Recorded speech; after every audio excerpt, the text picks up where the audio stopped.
if the person is still in the house, then you go meet the constable, and you have to file all the documentation with them.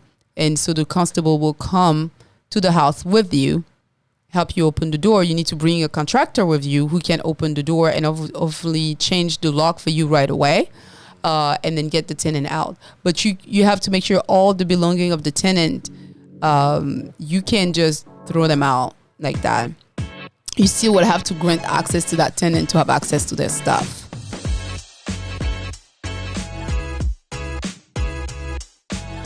Hi guys, welcome back to another episode at Let's Keep It Real Now. I am your host, Danielle Bilumbu.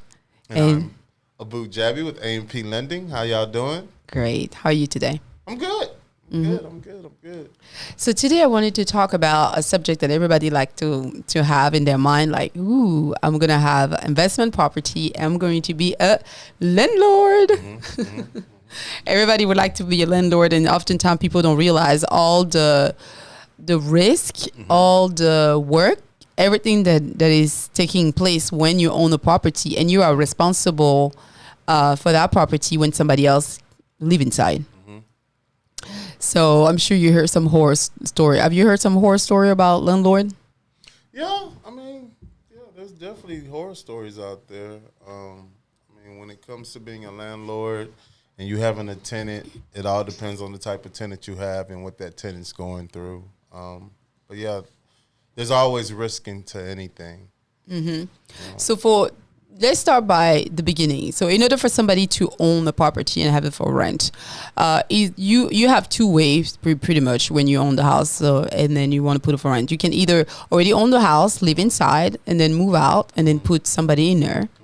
Or you can go ahead and purchase a property as an investment property. And then now it's going to require about 20-25%. And what are the requirements for someone to be able to qualify for an investment property like that? A single family home? Yeah, so basically you want your credit score to be at least at a 720 mid. You want to have your liquid funds down as far as your down payment plus your closing costs that are going to be associated with that. And then you also want to have at least 2 to 3 months of reserves put up for any emergency things that may come up with you being a landlord. So then when you own a properties, there is laws in place, right? You have to make sure that the property that you own, when you have a tenant inside, it has to be safe for the tenant. So it's the landlord responsibility to make sure all the doors are locking properly, the windows are open and closed properly. So in case of a fire, the smoke alarm and the dioxide, the carbon and all that are placed on the property properly. So the owner, the new tenant doesn't feel, unsafe or get hurt. It's also the landlord responsibility to make sure everything is right. Like if the tenants keep calling you and say, hey, you know what, there's a problem with the banister or the stairs is kind of shaky or things like that, that will be the landlord responsibility to make sure things, because you don't want your tenant to trip and fall on your property and then sue you. And then you lose the equity in the house because you didn't do, the proper work, and the tenant let you know that. Some of the things, for example, I advise someone when they decided to have a tenant is You're a property manager. Yes, right? Correct. How long have you been a property manager? 6 years now. 6 years. How do you like it? I like it. You like it? I like it. Okay. I like it. I like the fact that I take care of the tenant, because at the end of the day, when you're a landlord and the property manager, you provide a service. You provide a service to the tenant. As a property manager, you provide a service to the landlord and the tenant. But you also always remember, as a landlord, if you treat your tenant as a client and you're providing a service, that the tenant will be happy, the tenant will stay. Most likely they'll maintain the place. If you're good landlord and you make sure the house is taken care of, you do the repair. When they request repair, you try to have a turnaround and do the repair fairly quickly. Then at that point, the tenant will be like, oh, okay, the landlord is on point. He's really taking care of me. And then most likely they will also honor the place that they're renting from you. Yeah. So that's how everybody should see the tenant inside the home. you know. And I just like it, and I provide the service to the landlord. So as a property manager, for those that wonder, what's the point of a property manager? So a property manager can cost anybody. It depends. You can be charged as a landlord different ways. You can do a flat fee, or you can do a percentage of the lease. And the property manager fees, they vary. Some charge 6%, some charge 10%, or even 12% of the lease. It depends what you negotiate, what's the law around where you live. But some of the benefit of a property manager, their job is to optimize the rental rate, right? They're going to look what's currently on the market. They're going to see what's available, how much the property are renting for, try to find your tenant as soon as possible so your vacancy rate is low. You know, you don't want to have a house on the market for 3 months, and if you have a mortgage on it, then you have to pay the mortgage. You already have your own house and your own mortgage, and now you have another property you have to pay every month for the mortgage, you know, and nobody is in there. It can be heavy on somebody.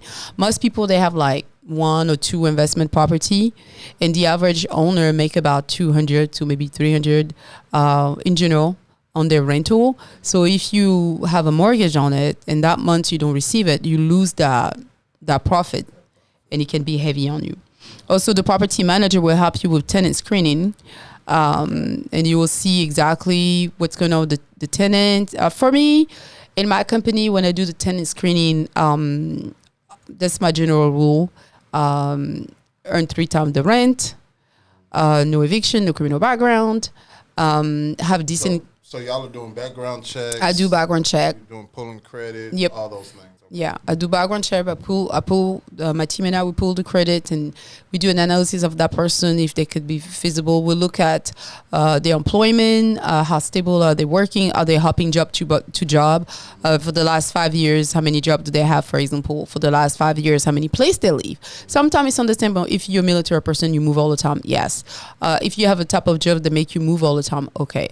But if I'm like, okay, you were in this apartment 1 year, and another apartment, then we call and contact the apartment complex or the previous landlord, and if they say, yeah, this person always pay late, break a eviction, that's the kind of things that I'll be like, you know, if I pull your background and you can't keep up with your electricity bill and you're always late, and this show in your credit report, for example, I'm like, if you can keep up with your bill like that, what make the landlord feel that you can really pay the mortgage when things will not go well on your hand, you know?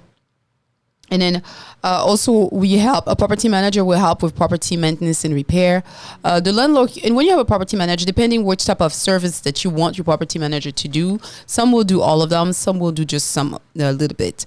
So you can have your property manager to handle all the maintenance and the repair.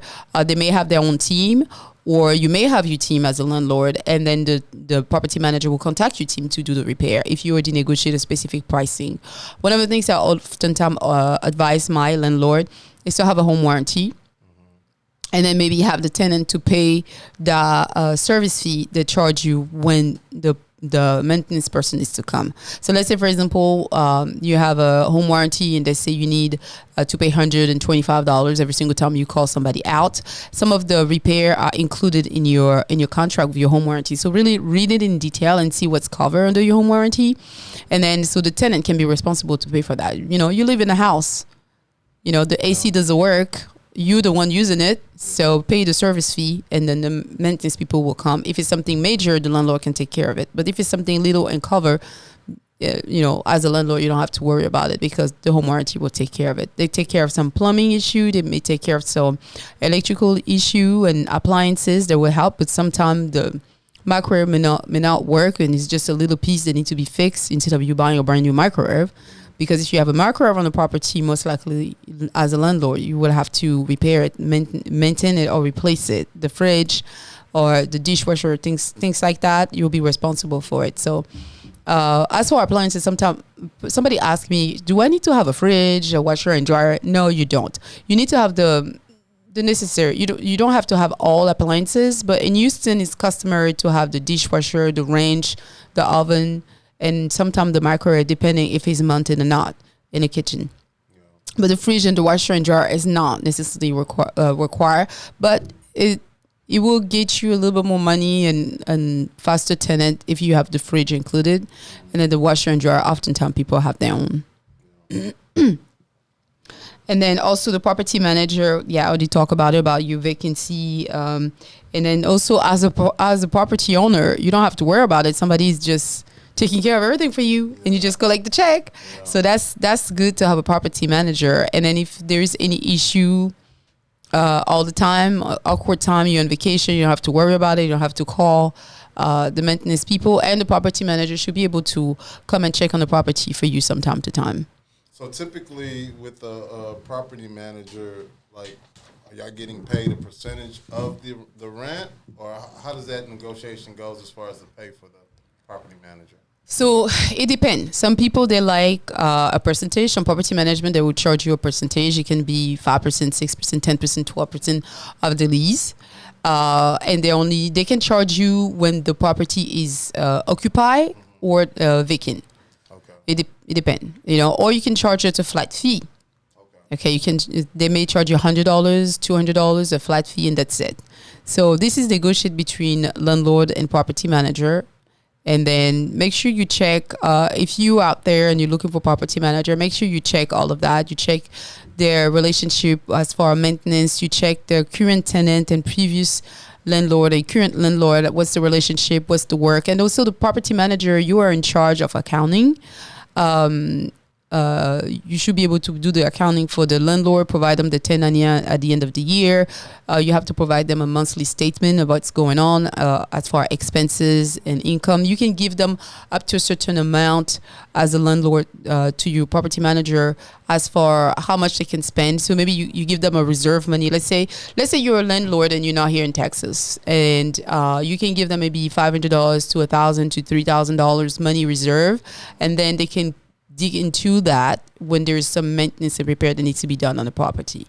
So, it's established, it's there, they can use that and then reimburse it with the lease, or you reimburse it when you feel like it, depending what landlord and property manager decide together. Gotcha. So typically when you're a property manager, is there like a 1-year contract, 2-year contract that you have with the actual landlord? It depends. Everything is negotiable, right? Okay. So you negotiate every little pieces on that. So if you prefer 1 year, you do 1 year. I like 1 year, and we renew that every year, or maybe a 1.5 year, depending the rental that I would have. And the property manager company do not have to be the one they're going to put the house in the market and find you a tenant. You can have a different realtor. If you have a relationship with another realtor, the realtor can be the one they may find the tenant and then provide the property manager all the information. The property manager can help the landlord make the decision or not, because they'll be the one handling the person. Or you can let that to the realtor to do all of that, and then the realtor just transfer everything to them. And then, so if you have a realtor, the realtor will get the commission for the rental when it's in place, and the property manager will start charging you management fee after, or the property manager can do everything. Because I'm a real estate broker, so I also help people to put their property on the market for rent. And I also the property manager, so the transition is fairly easy because I do everything under one roof. But you don't have to.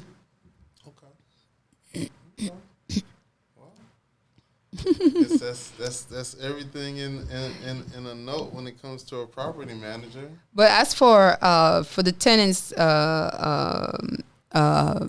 screening, it's very important to screen your tenant when they decide to apply. Don't be careless and just take whoever because you're desperate.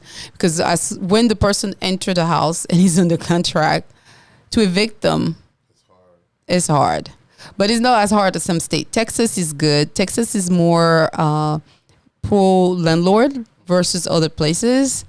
And it can be fairly quickly when you decide to place an eviction. So first of all, when you charge a late fee, you cannot charge more than 12% of the lease. So if you rental is $1,000, the late fee cannot be more than 12% of it. That's just Texas law.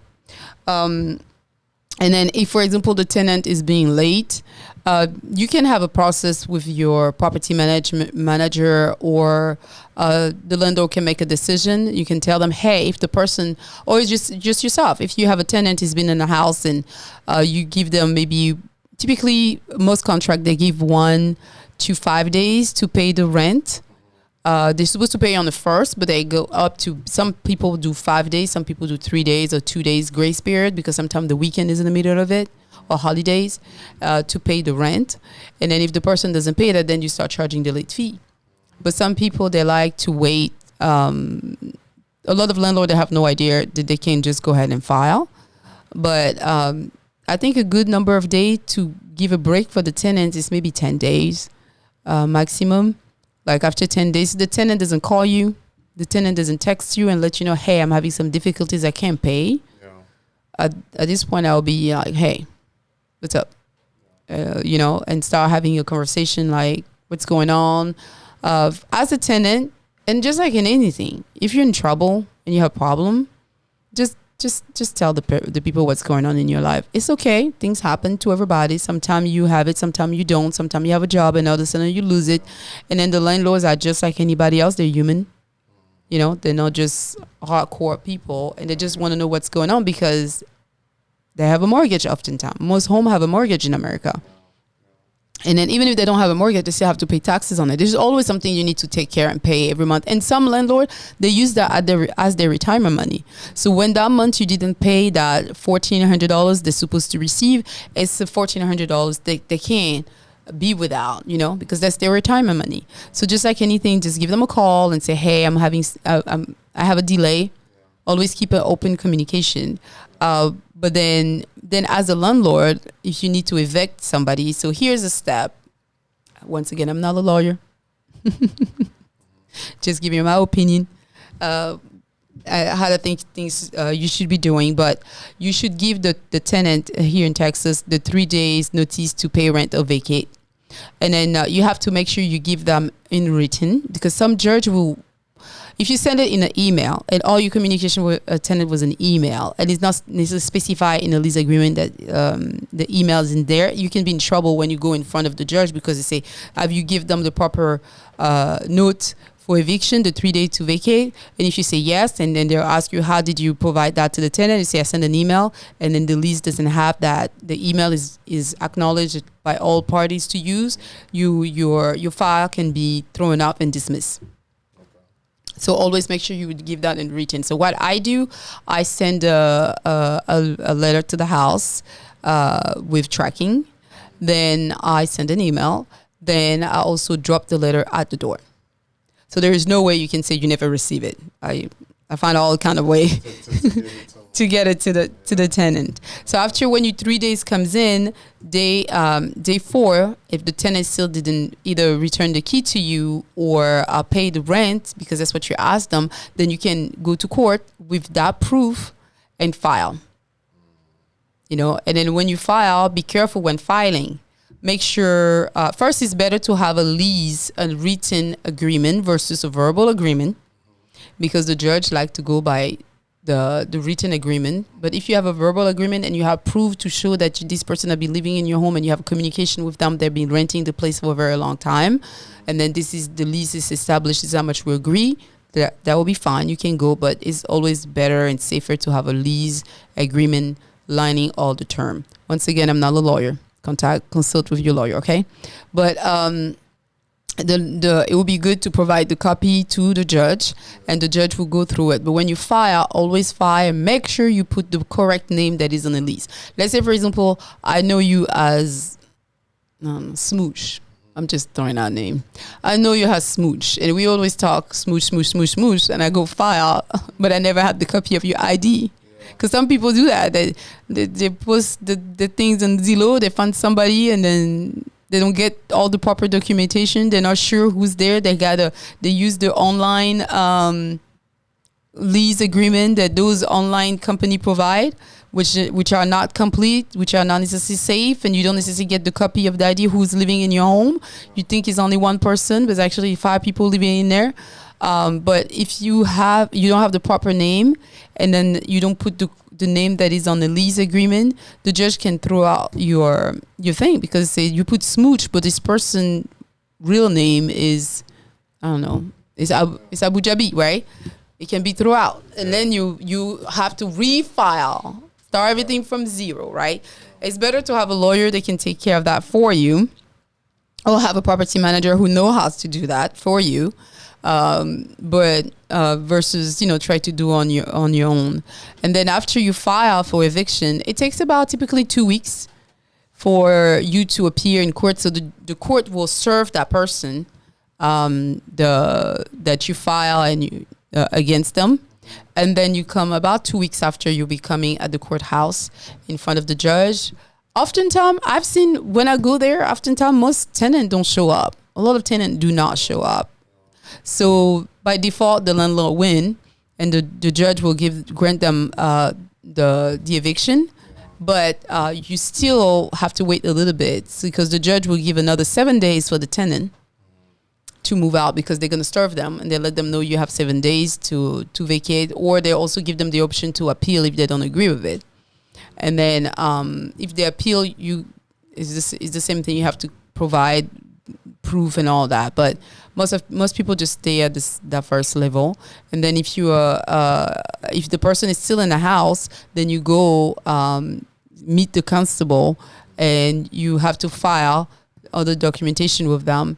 And so the constable will come to the house with you, help you open the door. You need to bring a contractor with you who can open the door and hopefully change the lock for you right away. And then get the tenant out. But you have to make sure all the belonging of the tenant, you can't just throw them out like that. You still would have to grant access to that tenant to have access to their stuff. Yeah. So, but if you know for sure it looks like they may left some stuff left as a trash, you can probably trash it. And if you're a tenant and you have a car in front of it, the constable will call the people to take the car out of the property, and then as a tenant you're gonna have to figure out how to get your car back.